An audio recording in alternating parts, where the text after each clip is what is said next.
Hello and welcome to Zambia Today, a program made to keep you well informed on issues that affect you and I. Now, on this edition of Zambia Today, we discuss the detected aflatoxin in animal feeds, maize and mealie meal in Zambia. Minister of Information and Media Permanent Secretary Tabo Kawana confirmed recently that 8 brands of mealie meal and animal feed have been found with elevated levels of aflatoxin in samples investigated and tested by experts from the Ministry of Health through the Disease Surveillance and Intelligence Wing and the Zambia National Public Health Institute. To help us understand further what this aflatoxin is, I have with me in the studio Executive Director of the National Food and Nutrition Commission of Zambia, NFNC, Dr. Mapani Montanga. Doctor, you're welcome to this interview. Thank you very much, Alice. Firstly, Doctor, can you start by explaining to us what this aflatoxin is? Aflatoxins are chemical compounds that are produced by fungus. And these fungus, they are from the species of Aspergillus, and they are naturally occurring fungus in our environments, in the soils and so forth. So when they contaminate food that we eat, they produce these toxins or chemical compounds that are called aflatoxins. They are toxins in the sense that they cause disturbance in the way our bodies function. So aflatoxins are chemical compounds that are produced by certain species of fungus which are freely found in our environments. Make me understand, you mentioned that they make our body function in disturb the way our bodies function. We had reports that they actually cause lung or kidney dysfunction, or let me call kidney failure, or lungs getting damaged. These aflatoxins are we as human beings consume these aflatoxins when we eat food that is contaminated with these fungus or fungi. And when we do consume them, if we consume levels that are above what is allowed, these toxins can have negative impacts on our health. One, they can actually cause liver problems. In the acute phase, they can cause liver failure. But if they are consumed over a long period of time, they can cause liver cancer. But apart from that, the aflatoxins can also cause immune suppression. And as from the National Food and Nutrition Commission, we are very, very concerned about the effects in children, because children are more prone to developing immune suppression, which in the long run can cause stunting. And the stunting usually comes about because when the immune system of a child is suppressed, caused by these aflatoxins, then it means that that child is prone to getting infections. And when you and I, or even children, have an infection, it means that most of the energy that we have in our body is channeled towards fighting that infection. All the energy that we are, for example, a child is supposed to use to grow, is now channeled towards fighting that infection. In addition, the aflatoxins can also cause disturbance in the way the nutrients are absorbed in the body, in the sense that they can cause damage to the intestine. So when that happens, it means that child, or even you and I, we are not able to absorb the nutrition that we are supposed to absorb from food. So in that sense, we are quite concerned that if children consume these aflatoxins at levels above what is allowed, then these children will be stunted. And this stunting is not just in the physical appearance of the child, but also in their development. It means that this child is stunted for life. So those are some of the disturbances that will occur in our bodies. Okay.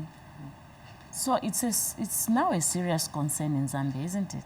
It is very serious now. It has been, brought. It's a very topical issue. And where it all started is the fact that it is reported that there were about 400 dogs that have died. And let me be quick to say that Zambia is not the only country that has had this issue.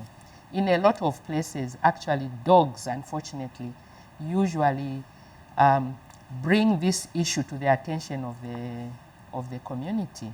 So when we see dogs, and most of the dogs are domestic pets, and it is assumed that usually these will eat what human beings eat. So when so many dogs have been seen to die, people are worried that if these dogs are eating similar food to what us humans are eating, then it means that even what us human beings are eating is also contaminated. So it is indeed a very topical issue. More so because Shima made from maize meal is our staple food in Zambia. There are very few households in Zambia who go a day or two without eating Shima. So I think that's why people are worried. Okay. So what other food crops that are grown in Zambia are at risk of getting or of having this aflatoxin?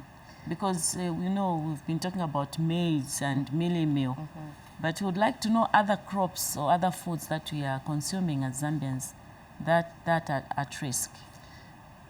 The main issue at the moment really is maize.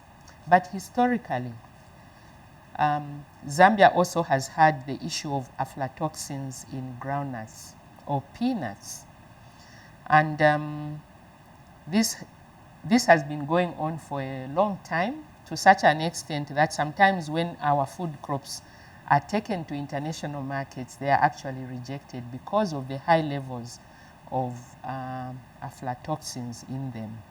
So groundnuts or peanuts is one of the important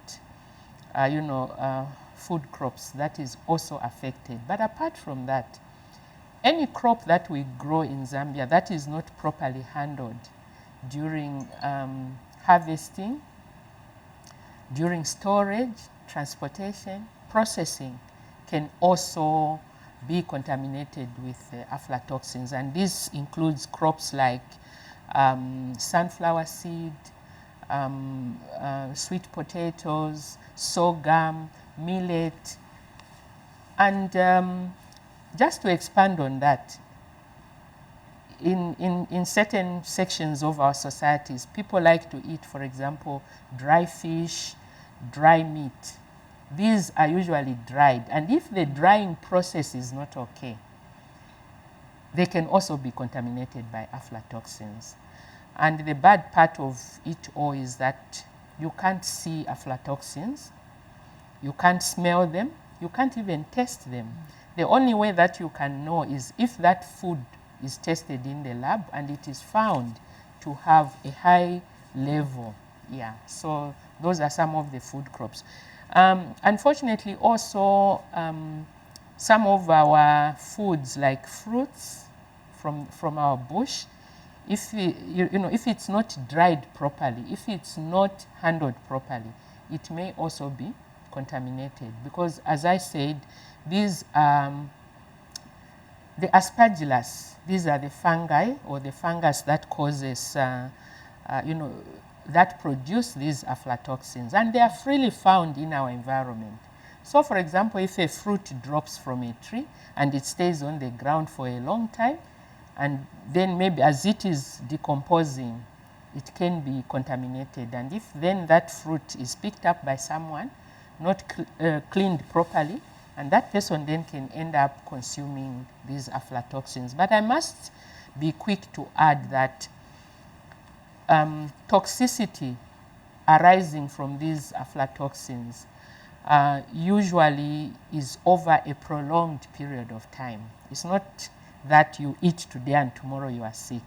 It's something that you should have been eating at high levels for a long time, such that cumulatively these toxins then accumulate in the body and cause these negative impacts that I described earlier. Doctor, are you saying as Zambians we should reduce on the intake of nshima? I wouldn't say that. Shima is our staple food. The best prevention that we can do is to look after our maize right from production. Look after the soils. If the soils are heavily infested with aflatoxins, then we must, the soil scientists who are there in Zambia should be able to advise how can we look after the soils so that the levels of aflatoxins reduce.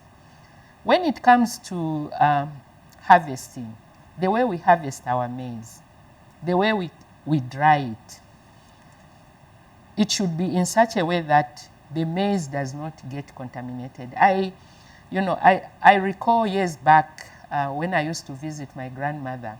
She used to have a storage hut. In my tribe, we call it vutala, okay, which is raised from the ground. And then it's made in such a way that it has good ventilation for the maize that is stored there. To such an extent that the maize used to dry okay. And during the year when there is no more maize, she would get that maize and, feed the family. So the way we dry our maize, if the maize has a lot of moisture and the room or the place where we dry the maize has, is not properly ventilated, it encourages the growth of these aflatoxins. Then we come to transportation. How do we transport the maize from where it is grown or stored to the processing, factories or companies? One other thing that we need to be wary of is that sometimes maize in itself may be okay, but maybe the processing equipment may be contaminated itself. So you may actually bring maize that is not contaminated, but if the machinery processing that maize meal is contaminated, and it can be contaminated in many ways. One, if they have processed contaminated maize before and the machine was not cleaned properly. So that in itself, then it means it will contaminate the next batch of maize that will come. So, and then once the maize is processed, how do we keep the maize in our homes? You may find that the maize is kept in a damp place, not properly ventilated. And sometimes actually in homes I've seen, when you go to get maize to cook, you may find that it has developed molds. And these molds are the same fungus that we are talking about. So it's the whole system. And, from the National Food and Nutrition Commission, we are always talking about transforming how our food systems work, right from production until we reach the table where the food is consumed. So I wouldn't say that let's avoid maize. No, let's just look after the maize right from the time we produce it until it lands on our table as shima. Then we'll be safe. Let's pause for a break. Zambia Today is a program that keeps you informed on various government policies and programs. Join us every Tuesday at 18 hours. Don't miss. In case you've just tuned in, this is Zambia Today program, and on this edition, we feature Dr. Mapani Muntanga, the Executive Director for Food and Nutrition Commission of Zambia, and we discuss the detected aflatoxin in animal feeds, maize and mealie meal in Zambia. What other food crops, what other foods would you suggest Zambians should start putting on their table, which are good for our health? Yes, absolutely, Alice. That is a very important question. We have also, at the National Food and Nutrition Commission, been talking about diversifying our diets. our diets are mainly concentrated on eating maize meal and eating it as nshima. We get nutrition from the nshima, mainly carbohydrates. But then there are other foods that we can eat that will give us the same nutrition. For example, the cassava, the sorghum, the millet, the sweet potatoes. But I must be quick to say that even these foods can also be contaminated with the molds or the aflatoxins if we do not look after them during processing, right from production.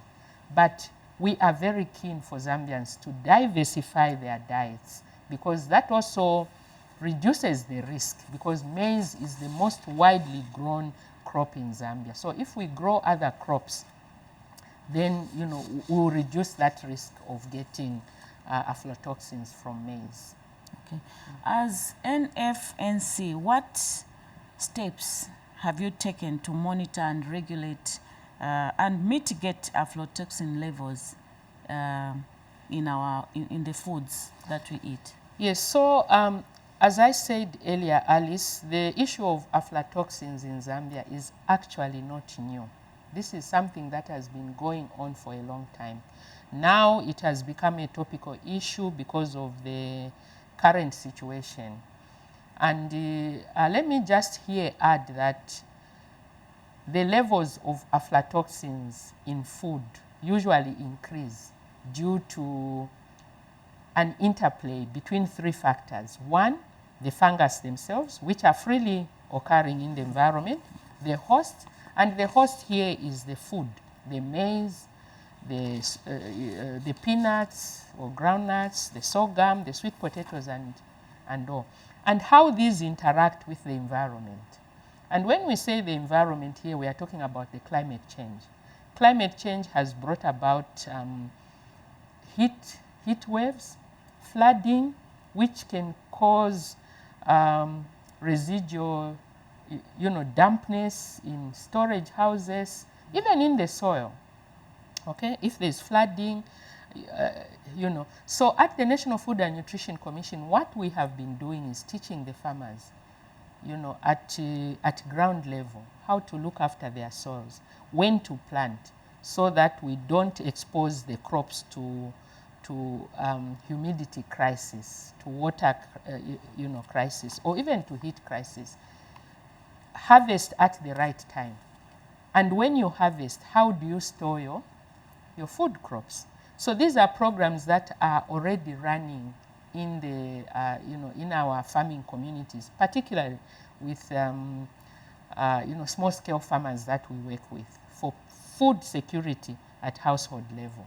So there are all these things happening in the community. And now that this has been brought to the fore, one of the things that we need to strengthen as a country is the issue of food safety. We need to be checking on a regular basis, monitoring how is our food, what are the levels of aflatoxins. And aflatoxins, by the way, is not the only issue. There are other things that we need to be checking in our food. So that needs to be strengthened so that whatever food goes on the shelves in our shops, whatever food goes in our homes is safe for Zambians to consume, to avoid these negative impacts. Okay. Are there any sensitization campaigns that the NFNC is doing to, sensitize the farmers as well as consumers concerning aflatoxins? Yes, as I said, we have had quite a number of activities that have been going on in the communities, particularly working with our small-scale farmers. As you know, at household level in our rural areas, the women farmers are the main ones who are growing food. Mm-hmm. So if you go to one of the districts where we are working and you ask the women about aflatoxins, they probably know because we have been talking about it. And at household level, the women are the main decision makers of how food is produced, how food is stored, and even which food is cooked. Mm. So these women have been taught how to cook food in a safe way. Yeah, so we have these programs that have been going on. We have also been talking to the youths to bring to their attention, these issues on aflatoxins. So now that this issue has come up, it means we are going to heighten the activities that we are doing in the communities. Okay. And how is NFNC coordinating with other stakeholders as well as international organizations to address this public health challenge? Yes, so as you rightly said at the beginning of the program, this is a public health issue. And there are so many government agencies that are dealing with public health, the Ministry of Health, ZNPHI, and many others. And us as National Food and Nutrition Commission, being concerned about food security, we are therefore working with our partner organizations that are looking at food security at household level. And these organizations include our partners, the UN agencies, UNICEF, GIZ, Irish Aid, and many other organizations that we work with to ensure that the food that arrives in a household is safe for consumption. So together with these organizations going forward, we are going to see how can we strengthen the food safety arm of food security. Also heighten sensitization in the communities as we are doing now. Yes. Okay. Lastly, what measures has your commission put in place to tackle the aflatoxin issue in Zambia now and also in the near future? This issue has brought so much anxiety. People are so scared. Oh, maybe I'm going to die. Maybe my lungs will just fail one day. So I don't know. What are you doing as NFNC? So as NFNC, we have put in place measures to sensitize the community. And let me be quick here to add that the community need not be alarmed as such. What we need to do instead of living in fear is to make sure that the food is grown properly. We take care of our soils. We take care of the methodologies that we use for harvesting. We take care of, the way we store our maize and other foods. But on top of that, as I said at the beginning, it's not possible for one to actually see these molds, to taste them, or even smell. So people must not be unnecessarily alarmed. We have already been told through the Ministry of Information and Broadcasting that the batches that are problematic have been recorded and they will be destroyed. Yes. But going forward as Zambians, let's just be careful. And also I have alluded to the fact that we want to strengthen that arm of food security, which looks at food safety. Because if our food is not safe, then we are all at risk. But this is something that has come up now. Therefore, we need to follow it up closely and make sure that the food that is going on the shelves, food that people are consuming in households, is safe. Okay. Would like to take this opportunity, Doctor, to thank you for coming to Zani's studio and for giving us this interview. We really appreciate. Thank you very much for having me. The pleasure is mine. Okay. Well, viewers, this is where we come to an end of Zambia Today program, where we discussed the detected aflatoxin in animal feeds, maize, and mealie meal in Zambia. And on the program, we featured the Executive Director of the National Food and Nutrition Commission of Zambia, NFNC, Dr. Mapane Muntanga. On behalf of the entire Zani's production team, I'm Alice Banda saying goodbye and God bless you.